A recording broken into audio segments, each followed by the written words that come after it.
Hey, welcome back. It's Imran Siddiq. We're podcasting again with Web Squadron, or if you're watching on YouTube, great to have you. We're here to help you, your clients, and your business with making leads, making business, doing great web designs, and of course, getting the most out of Elementor, which is a fantastic page builder. I recommend you get it. Now, today's topic is all about LinkedIn because it is, for me, still a very untapped market, or a bit of a gold mine for where you can make business connections. We all use Facebook, Twitter, Instagram. Some of you like to use TikTok as well, I bet. But the problem with that is it's quite a broad market or an audience. Most of the time, you'll be connecting to your friends and family. And they might tell you that your business is great, the book you've written, the recipe you've developed, the new car you've designed. They're going to tell you it's fantastic. 9 times out of 10, they're just going to say that to make you feel good, because we like to promote a great feeling with our family and friends, don't we? We don't want to turn around and say to them, "What are you wearing that hat for? You look ridiculous in it." Which is actually, I'm going to digress here and say, you know, when people in the office walk in and they've got a new coat on or a new hairstyle, and say, "How do I look?" You can't turn around and say to them, "You look atrocious." What you'll instead say is, "Oh yeah, you look all right. Yeah, that's quite cool. Where'd you get it from?" And deep down, you're thinking, "I would never do that." Anyway, so your friends and family, the people you connect with, they're probably going to support you no matter what. Are they actually going to be your customer? Are they actually going to use you when they need to get an architectural drawing done, or an extension built, or a hairstyle, or a website designed? Okay, what I'm saying here applies to nearly every business out there, not just web design. So are they going to use you? Your printing services, your computer manufacturing services? Most likely not. And that's not because they don't trust you, but because they probably always go somewhere else anyway. Or maybe they don't want to trouble you with their problems. I don't know, it kind of differs. You know, some friends and family like to use you, some won't. Now, like I've said, Facebook and Twitter, it's very, very broad. And so many people engage, so many people troll and say nasty things as well. And you're not going to get the best business out of just Twitter and Facebook. Let me be honest here right now.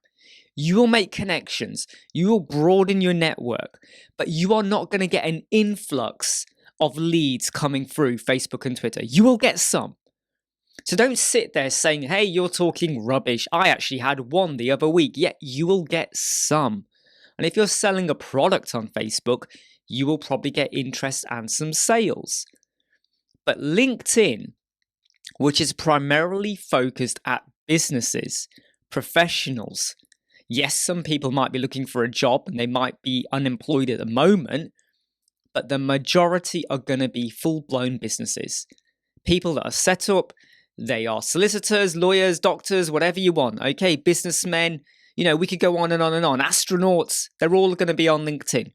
The majority of them will be. It has grown to be a powerhouse in the world, okay? Now, if you start to use your profile on LinkedIn, there is a higher chance that you're going to start to get connected to some of these businesses. And I'm going to break this all down step by step. There's 3 key steps you really need to do. But if you start to get connected, and you build up a network and you're speaking to businesses, whether or not they are entirely aligned to your business or what you do, there is a higher chance they might remember and want to use you rather than just Googling for a company. Look, let's say someone out there has a business where they sell trainers and they need a website and they do not know what to do. They don't want to use a cheap page builder or whatever. They want a really top-notch job. They could go onto Google and start searching for web designers. They will do that. 99% of people will do that. You do that. I do that. But if they remember that they've been engaged, or they recall someone on LinkedIn, a company, a person, who talked about websites, who talked about landscaping, who talked about the types of drawings, the CAD drawings they do for architecture or designs or extensions, if they remember them, and they know that this is someone who knows what they talk about, they don't just come on and talk rubbish and garbage. They know and care about their expertise. Maybe, just maybe, they might want to connect with you. because that is how it kind of works. Now, let me go over the 3 steps, okay? It might even be 4 or 5 because some of the steps are a bit expansive, but let me go over 3 or 4, 5 things you need to do to really make LinkedIn work for you. Number 1, you need to have created a damn account. And I know lots of people out there where they've created an account, but they're either not using it or they've never created an account because they didn't think it was a great place to kind of market or promote themselves. You need to get that account created right now. Get onto LinkedIn and create that account. And then what you need to do is start connecting with people. And the most obvious choice is to connect with people that you know. So it could be people you studied with, it could be friends, it could be family, whoever. Now, I've just said don't connect with friends or family, didn't I? Didn't I just say that at the start about Facebook and Twitter and all of that? Hold on. I'm going to show you why this is actually going to be beneficial to you here. I don't care if your friends and family never buy your services, never have a website designed, they never have a new wedding dress created. I don't care about that. I'm talking about how their influence can help you. And I'm sure your head right now is going, where are we going with this? We're meant to be focusing on LinkedIn, not, hypnosis. No, stay with me on this. So get that account created. Now, I argue to lots of people that I don't think that creating just a business account is going to be totally beneficial to you. So I know some people that have a LinkedIn account, but it's purely for their business. So let's say I sell trainers, sneakers for you, and that's it. I create a LinkedIn profile for sneakers for you or trainers for you, whatever. You need to make sure you create one for you, not your business, but for you. I'm Imran Siddiq. I have a LinkedIn profile for Imran Siddiq. Why? Because there's a higher chance of people connecting and engaging with me than often they are with a company. Because whenever you go to a company profile on Facebook, Twitter, LinkedIn, wherever, they're usually managed by multiple people. And you often don't know if the person replying to you today is the same as the person that replied last week or a year ago. Whereas if it's my personal profile, you know it's me. Yes, of course, I could hire this out to someone else to manage my social media, but I like to do everything myself because I love to engage with people, as I'm doing right now. So it's really good to do it for your profile. You want a business one? Fine. Make sure you do it for you. And you connect with your friends and family. Okay, you connect with your friends and family. You make sure you have a profile picture. Don't just leave it blank. Don't have a fuzzy photo. Don't have a photo that was taken 20 years ago. If you want to have a cartoon image, fine. Make sure it's realistic. But make sure it's you. Something that relates to you, okay? Don't do some photos I tend to see, which is a person next door to 3 or 4 other people. Well, which one was you? I don't know. And why did you have to put 3 or 4 other people in your profile picture? Are they part of your business or your brand? No, just go for you, okay? Help me to form that connection. Now, the key bit, and this is still step 1, it's almost like step 1.5 now, is your profile statement. So normally you'll have say Imran Siddiq, and it might say director at Web Squadron as the title. And then you'll have your profile statement. And what commonly happens is people kind of put stuff like, they'll say, hey, I'm 43 years old, I live in Leicester, I've got 2 cats, married, got an adopted son, I like Star Wars, I like Marvel, Lord of the Rings, I love to help people, and I also do da-da-da-da-da-da. Whatever you can fit, I think is 240 characters, I think it is. Something like that. Or 230. That is great for your Facebook or your Twitter profile or anywhere else where you're just mingling with people and you don't really care who you connect with. In fact, the more followers you have, the fantastic it is. You don't care. Who cares, right? On LinkedIn, you don't really want to be doing that. What you really want to be doing is putting down the keywords about you that relates to your business, okay? So if you go to Imran Siddiq, or you've got a social sharing icon somewhere around here, you go and click and look at my LinkedIn profile. Look at my statement. Hey, don't copy it, but go look at my statement. It's talking about helping consultants and small businesses to create high converting websites from £920. That's my first statement. Can you see what I did there? Helping consultants and small businesses create high converting websites from £920. Hold on. I'm telling you I'm here to help you. I'm telling you about my niche or ideal customer, consultants, small businesses. I'm telling you about what I do, create websites, and I've even told you the starting price. So there's no point coming to me and going, hey, I want a website, but can you do it for $100 or £50 or whatever? Well, no, I told you what my lowest value is from $920. You got to kind of respect that in a way. Or you'd like to think people respect that. I know they don't. Everyone wants to haggle. But I've kind of given you a statement and a headline that relates to me and my business. So it's Imran Siddiq, Director of Web Squadron, helping consultants, small businesses, high converting websites, £920. Straight after that, I've then put stuff like web design. And you could use a symbol like a pipe or a comma or a full stop, whatever. I've gone web design, Elementor expert. I think I put SEO and performance and stuff like that. Why? Because they relate to me and the business that I'm trying to put across. I haven't put Lord of the Rings or Star Wars or Marvel. I am a big Star Wars fan, right? Look, I love my Star Wars, okay? If you're watching this on YouTube, you'll see my R2-D2 model. I love Star Wars. But there's no need for it to be on my LinkedIn profile. It's on my Twitter. It's on my Facebook. But my LinkedIn, I'm trying to be more professional. I can still, let me just backtrack a little bit.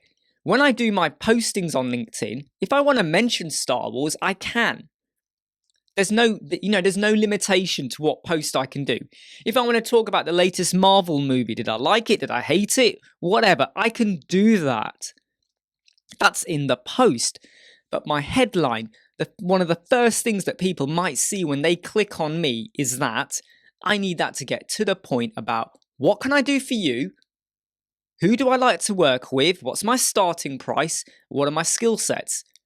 Now, this leads on to point number 2, why LinkedIn can help you. People might search on LinkedIn, believe it or not, to find a professional. So someone might type in web designer or website or SEO performance, which is site engine optimization. There is a higher chance they're going to find me than if I had put Lord of the Rings. Right? Does that make sense? Because my profile has got it in there. If someone says they're after a consultant website, I haven't put the word consultant website next door to one another, but they are in my statement. Again, there's a higher chance I'm going to crop up in the search results. There is no guarantee. Anyone who says, hey, look, if you pay me a bit of money, I'm going to help you get found all over LinkedIn, whatever garbage, rubbish, don't believe any of that. But there is a higher chance. That's the key bit. You're improving your chances significantly, okay? So keywords, headlines are going to help. Now, point number 2, right? This is how we search. But this is now where we need to go back now onto where I said, make sure you've connected with your friends and family. You've done your profile statement, you've connected, you got your profile picture, you're feeling pretty good at this point. Step number 2 is you search for other people, right? So you now search for, let's pretend your niche market is solicitor websites, or working with solicitors, or lawyers, or barristers, something like that. You're going to go to LinkedIn, and you're going to go to the search area, and you're going to search for solicitors. And you're going to get tons of results. You're going to pick the option to only show people, not companies, businesses, locations, anything like that. No, you just want people. Now what this will do is hone in on people where they are related to solicitors because it's stated in their profile statement or one form of their description somewhere. It will then hone in down onto solicitors.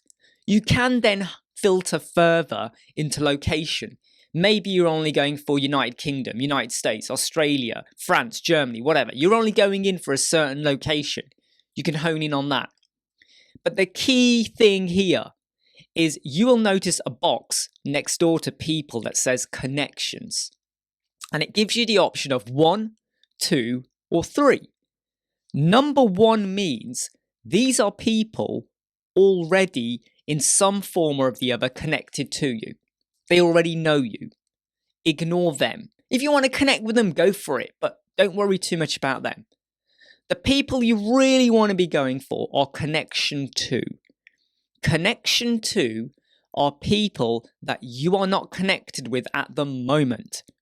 And they are connected to one of your friends or family, or someone that you're already connected with on LinkedIn. Does this make sense now why I'm telling you connect with your friends and family? Because let's just say I do a search for solicitors and you crop up in the list. I don't know you, but you know one of my friends or family, or you know one of my other connections that I've already made. And what I will then do is I will click the button next door to you that says connect. I have the option to add a note. Hey, hello, how you doing? I'm Imran, Web Squadron, blah-de-blah-de-blah. No, don't do that. Don't make it feel like a spammy connection. Hey, I can help you out. No, don't do that. Just hit connect, and that person will get a connect request. There'll be no message, just, hey, Imran wants to connect with you. 9 times out of 10, people will connect back. That's how smooth and easy it is. Because what will happen is they'll get a message that say, Imran wants to connect with you, and they are already connected to Bob, who's connected to them. Or Imran is connected to Roger, and Roger's my brother, right? They will see that connection. Well, they won't actually see that Roger's my brother, and I don't have a brother called Roger either, by the way, I'm just making that clear. But they will see that I'm connected to them, and they might want to connect back. Now, if your niche market is solicitors, small businesses, astronauts, florists, landscapers, whatever, do 10 of those every day. Every day, do a search and connect to 10 people. And it might sound false, but it's not. You're connecting with your ideal market or like-minded people, web designers, marketeers, branders, logo designers, whatever you want. You connect with them. Okay, does that make sense? Now, step 3 is where you now bring this all full circle. So let's say now I've connected with, say, 100 people, right? There is a very good chance that if they post regularly, I'm going to see their posts in my LinkedIn feed. Now, I could, if I want, just ignore them, or I could reply to some of them. What do I mean by that? Let's say someone does a post. Let's say I like to build websites for landscapers, and someone does a post about a job they've done, or they're working on a project and they do a drawing of what they're going to do.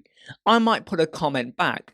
But make sure your comment is meaningful and hopefully leads to further conversation. So I might say something like, that's a great design. I love that. I love the arrangement of the trees or the plants or whatever. And I like the idea of the path. That really gives me ideas for my garden. Because when you do stuff like that, there is a higher chance that the original poster might like what you've done or even reply back to you going, hey, that's great. I'm so glad it helped you. And before you know it, you've started building a relationship with that person. You're probably never going to speak to them. You're probably never going to have a video call with them, but you're building up a relationship. And who knows, maybe, just maybe, the more you communicate with people, they might need a website or know someone who needs a website. And if they are connected back to you as well, and you are regularly posting about your web designs, with regards to landscaping or how you're helping people or what you're doing today, like you might be going out for a walk. It doesn't have to be all business related. You might be taking your children to the beach. You might be just going out shopping. You might be just sitting at home, lazing around, stroking your pet, whatever. If they can start to see that you are a real human being, if they can start to see that you care about what you do and that you are an expert in your field or your niche area, you have significantly improved your chances of them possibly contacting you. Now, someone out there is going to say, hey, you can't use the word significant without doing a scientific experiment to prove it's significant. I know that. But compared to the chances of 0 and possible, you've improved significantly from nothing. Because they will hopefully remember you And if they are engaging with you as well, maybe they reply to some of your comments. They are more likely to recommend or refer you to someone who says, hey, I want a landscaping website. Hey, I know someone. Imran does that. So step 1, build up your profile. Okay, headline statement, your keywords, what you do. Step 2 is start making connections. Remember, connection number 2. And step 3, not only should you be posting, but start responding to posts as well. And be careful, don't get involved in too many political posts or anything that kind of turns into an argument, okay? Stand your ground, be proud of what you think and believe and what you do, but don't start to create this personality where people go, oh, well, that web designer is a bit abrupt. They're a bit harsh. They're a bit overcritical. Try and think about how you present yourself. But if you start to do these 3 things, slowly, over time, you will be improving your credibility and your trust level on LinkedIn, because that's what is really, really important. People like to work with professionals they trust, especially if they don't have someone's name in their back pocket and they've contacted 3, 4, 5 people. The one they form the better level of trust with, they are more likely to want to work with. And when you can refer people back to your LinkedIn profile, they go, oh, okay, so they've got a professional profile. They might look at your posts. They might look at what you do. And if they can see you got tons of connections as well, that can help as well influence their decision. Whereas if all you do is just go, yeah, I've got a website.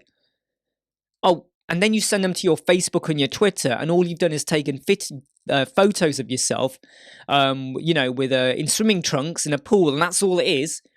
There isn't any post really about you and your business, about what you're doing, about testimonials. So when you get a testimonial, you post it on LinkedIn and social media, okay? Don't just leave it. If they don't start to see that stuff, they might start to question, well, okay, so this person says they can help me out doing websites or landscaping or whatever, but can they really help me? Are they in it for the long run, or are they just going to do this and then when things go sour, they'll move on to something else? Are they a successful, reliable business I want to put my trust into? And LinkedIn, over time, you can build that up.